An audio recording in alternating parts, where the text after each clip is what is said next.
नमस्ते दोस्तों, welcome to episode 2 of autonomic nervous system.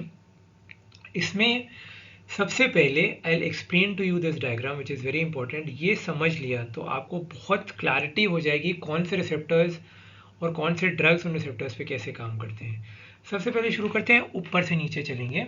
सबसे पहले आँखों से शुरू करेंगे। आँखों से देखो, हमारी आइज़ में दो मसल्स होती हैं, एक होती है रेडियल मसल और एक होती है कंस्ट्रिक्टर मसल।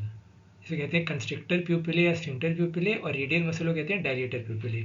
रेडियल मसल जब कॉन्ट्रैक्ट करती है तो वो प्यूपिल का साइज बड़ा कर देती है। आँख की जो पुतली होती है, जो काले रंग की आप देख रहे हो, वो बड़ी होती है कि ज़्यादा आँख के अंदर रोशनी घुस पाए। आपको जब कहीं भागना है, सपोज शेर आ गया आपके घर में, आपके कमरे में या कहीं पर भी, तो आपको भागना है शेर से, या आपको किसी से फाइट करना है, तो आप चाहते हो आपकी आईज के अंदर ज़्यादा लाइट है। तो भगवान ने इतनी ब्यूटीफुल हमारी बॉडी बनाई, इतने प्यारे तरीके से भगवान ने इस बॉडी को डिज़ाइन किया है कि हमारी आंखों में ज़्यादा लाइट है। जब हमें किसी से लड़ाई करनी है या हमें कहीं से भागना है, तो हम चाहेंगे कि हमारी आंख के अंदर ज़्यादा से ज़्यादा रोशनी आए। तो इसीलिए आयरिस की जो रेडियल मसल है वो कॉन्ट्रैक्ट करके प्यूपिल को डायलेट करेगी, ठीक। और उसके रिसेप्टर्स होते हैं अल्फा 1 रिसेप्टर्स, ठीक है, which are present in the radial muscle of iris, ठीक है। अब जैसे आप अभी सुन रहे हो मेरी क्लास, आप में से बहुतों को नींद भी आ रही होगी, मन कर रहे हो सो जाए, क्या करूँ सर, पका रहे हैं, क्या बोर कर रहे हैं यार, नींद आ रही है सबको। तो वैसे भी क्लास में जब लेक्चर वेक्चर होता है तो आप लोगों की गर्दन वैसे ही ढुलक जाती है और आंखें बंद होने लगती है। तो अभी आपका पैरासिम्पथेटिक नर्वस सिस्टम एक्टिवेटेड है, ऐसा है और ये फैक्ट है। तो इसीलिए जब आप ये वीडियो देख भी रहे हो यूट्यूब का, तो पैरासिम्पथेटिक नर्वस सिस्टम एक्टिवेटेड है, तो आप चाह रहे हो कम से कम लाइट आपकी आंखों में है, जल्दी ये सो जाए भाई हम, ठीक है।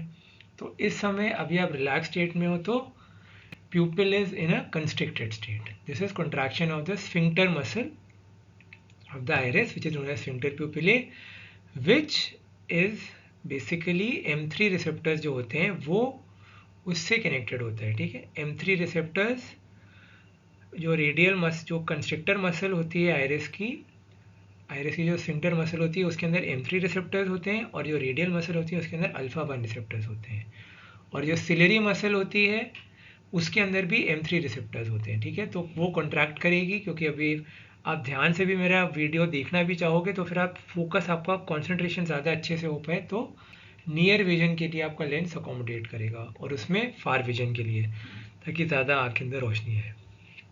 फिर आँखों में आंसू आते हैं। ये सिर्फ पैरासिम्पथेटिक नर्व्स का इनर्वेशन होता है। तो जब भी हम रोते हैं या कुछ ऐसा होता है, तो basically that is due to parasympathetic activation, ठीक। अब सलाइवरी ग्लैंड्स की बात, जो मुंह के अंदर हमारी जो लार है, ठीक है। अब ये जो पैरासिम्पथेटिक होगा वो इसको वाटरी करेगा और ज़्यादा लार बढ़ाएगा, ठीक है, और ज़्यादा कोपियस करेगा। और सिंपैथेटिक क्या करेगा, उसको थिक कर देगा, ठीक है। तभी तो गला सूखने लगता है जब आप भागते हो, गला इसीलिए सूखता है कि सिक्रीशंस आपके थिक और विस्कस हो जाते हैं, विस्कोसिटी बढ़ जाती है। अब जब आपको भागना है तो आपको ऑक्सीजन चाहिए, you need a lot of oxygen. तो ऑक्सीजन ज़्यादा चाहिए, तो इसका मतलब कि आपके अंदर के जो ब्रोंक्यूल्स हैं उनको डायलेट होना पड़ेगा, ठीक है। तो डायलेट होंगे तो जो ल्यूमेन इतना सा था वो अब इतना हो जाएगा, ताकि ज़्यादा से ज़्यादा हवा अंदर जा पाए और आप भाग पाओ या लड़ाई कर पाओ या कुछ भी कर पाओ, ठीक, फाइट और फ्लाइट। और अभी रिलैक्स्ड हो आप, तो इस समय सिक्रीशंस बढ़े भी हुए हैं ट्रेकिया ब्रोंक्यूल्स के, और इस समय जो ब्रोंको कॉन्स्ट्रिक्शन हो रखा है, मतलब जो आपके ब्रोंकस में ब्रोंक्यूल्स हैं वो कंस्ट्रिक्टेड स्टेट में है। और दिल जैसे धड़के धड़कने दो ना, ऐसा नहीं होता प्यारे। दिल तेज धड़केगा, कॉन्ट्रैक्टिलिटी ज़्यादा बढ़ेगी, हार्ट रेट बढ़ेगा। जब आपको भागना होगा कि हार्ट को जल्दी से ऑक्सीजन सप्लाई करनी है ब्रेन को, मसल्स को, तो फिर वो कॉन्ट्रैक्टिलिटी भी बढ़ेगी और हार्ट रेट भी बढ़ेगा।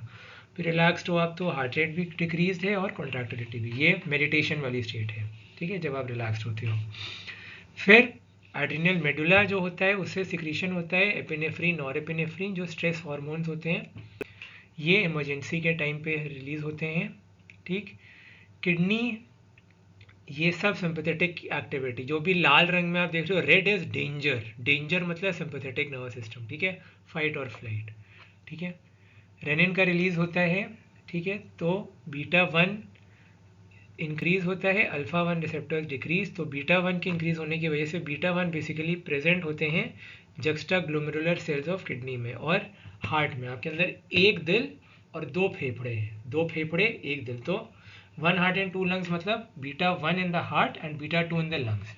फेफड़ों में बीटा 2 और दिल के अंदर एक दिल है मेरा, सबका एक दिल है, तो एक दिल है, इसीलिए बीटा 1 इन द हार्ट और दो फेफड़े हैं तो बीटा 2 इन द लंग्स। ठीक, अब उसके बाद हम बात करते हैं पेट के अंदर क्या होगा। ऑब्वियसली M3 रिसेप्टर्स प्रेजेंट हैं, मैंने आपको बताया था पैरासिम्पैथेटिक के, और इसके कॉरेस्पॉन्डिंग सिंपैथेटिक के जो रिसेप्टर्स प्रेजेंट हैं गैस्ट्रोइंटेस्टाइनल सिस्टम में, वो होते हैं आपके बीटा 2। बीटा 2 बेसिकली सारे स्मूथ मसल्स और ग्लैंड में प्रेजेंट होते हैं। ठीक है, तो वो एक्टिवेट होकर के मसल मोटिलिटी, जब आपको कहीं से भागना है तो आप नहीं चाहते आपकी सूसू पोटी निकल है। सोचो कितना वियर्ड लगेगा, आप शेर से भाग रहे हो, किसी मुसीबत से भाग रहे हो, कोई सूसू पोटी ने, कितना अजीब सा लगेगा। इसलिए भगवान ने ऐसा मैकेनिज्म डिवाइस किया है कि जब हम भागें तो हमारे सारे स्फिंक्टर्स कॉन्स्ट्रिक्ट होकर बंद हो जाए। गैस्ट्रोइंटेस्टाइनल GIT का स्फिंक्टर, पाइलोरिक स्फिंक्टर बंद हो जाएगा, एनल स्फिंक्टर बंद हो जाएगा, यूरेथ्रल स्फिंक्टर, सब कुछ बंद हो जाएगा। और जब अभी आप रिलैक्स्ड हो तो इस समय आपके स्फिंक्टर्स रिलैक्स्ड हैं, ठीक है, बंद नहीं है, दे आर नॉट क्लोज्ड। ठीक है, तो ऐसी फ़नी सिचुएशन से बचने के लिए, फ़नी एम्बैरेसिंग या ऑकवर्ड सिचुएशन से बचने के लिए भगवान ने ऐसे डिज़ाइन किया हमारा सिस्टम कि जो हमारे स्फिंक्टर्स हैं वो रिलैक्स स्टेट में होते हैं जब हम अभी पैरासिम्पैथेटिक एक्टिविटी थे, जब आप मेरा ये वीडियो देख रहे हो। ठीक है, और आपकी GI की मोटिलिटी और टोन भी बढ़ी होगी, पेरिस्टाल्टिक मूवमेंट बढ़ेंगे, डाइजेशन होगा, पाचन क्रिया होगी, ठीक है, सब कुछ होगा। फिर यूरेटर और ब्लैडर में क्या होगा, relaxation of the detrusor muscle. Detrusor के कॉन्ट्रैक्शन की वजह से, डेट्रूसर मसल कॉन्ट्रैक्शन की वजह से क्या होता है, मतलब सॉरी, सिंपैथेटिक नर्वस सिस्टम में रिलैक्सेशन होगा डेट्रूसर मसल का। जनरली जो हम लोग पेशाब होता है, जो यूरिन होता है, वो क्यों होता है, क्योंकि डेट्रूसर कॉन्ट्रैक्ट करती है तो पेशाब हो जाता है, जो कि पैरासिम्पैथेटिक केस में एक्टिवेटेड होता है। ठीक है, क्योंकि अभी हम रिलैक्स्ड हैं तो हम आराम से पेशाब कर देते हैं, सब कर देते हैं, बट हम एंग्जाइटी में होंगे, स्ट्रेस में होंगे, तब हम नहीं चाहते कि हमारा पेशाब निकले, तो इसीलिए तब भगवान ने हमको बचाने के लिए डेट्रूसर को कर दिया रिलैक्स। पहला डेट्रूसर रिलैक्स हो गया और ट्राइगोन और स्फिंक्टर हो गए बंद। ठीक है, ट्राइगोन और स्फिंक्टर आप लोगों को पता है, एनाटॉमी ऑफ द ब्लैडर। ठीक है, तो वो कॉन्ट्रैक्ट हो गए तो यूरिन बाहर जा ही नहीं पाएगा। इसी के उल्टा होगा, जब आप रेस्टिंग पोजीशन में होगे तो डेट्रूसर कॉन्ट्रैक्ट होगी ताकि ब्लैडर सारा यूरिन बाहर निकाले, ट्राइगोन एंड स्फिंक्टर रिलैक्स्ड होंगे। फिर जेनेटेलिया मैंने बताया था, फीमेल्स में रिलैक्सेशन ऑफ यूट्रस, मेल्स में सिंपैथेटिक इजैकुलेशन, पीनस का इरेक्शन, पैरासिम्पैथेटिक। ठीक है, फिर ब्लड वेसल्स में स्केलेटल मसल्स डायलिटेशन होगा, स्केलेटल मसल्स का। यहाँ पे ज़्यादा से ज़्यादा हमको खून चाहिए, हमको भागना है, अगर हमें भागना है तो हमें अपने हाथों और पैरों में बहुत ज़्यादा ब्लड चाहिए। तो बेसिकली बीटा 2 रिसेप्टर्स होते हैं, मैंने बताया था स्मूथ मसल्स में, ब्लड वेसल्स की जो स्मूथ मसल होती हैं उसमें प्रेजेंट होते हैं, तो वो डायलेट कर जाते हैं ताकि ज़्यादा से ज़्यादा खून जा पाए आपके स्केलेटल मसल में और आप जल्दी जल्दी भाग पाओ। ठीक, मेल जेनेटेलिया मैंने आप बता ही दिया था, सबसे इंपॉर्टेंट एग्जाम्पल है। ठीक है, और बाकी जो blood vessels, skin, mucous membrane और स्प्लैंक्निक एरिया की होंगी वो कंस्ट्रिक्ट, वहाँ पर हम नहीं चाहते खून ज़्यादा जाए, हम चाहते हैं जब हमको भागना है, मुसीबत से बचना है, तो ज़्यादा ज़्यादा खून हमारे हाथों और पैरों में जाए। ठीक, so this brings us to an end of the second episode. ठीक है, इसमें सिर्फ एक ही स्लाइड डिस्कस हुई क्योंकि मैं चाहता हूँ ये कॉन्सेप्ट अच्छे से आपको कंठस्थ हो जाए, बाकी बातें बाद में करेंगे। तब तक के लिए this is Karun Kumar signing off, bye bye.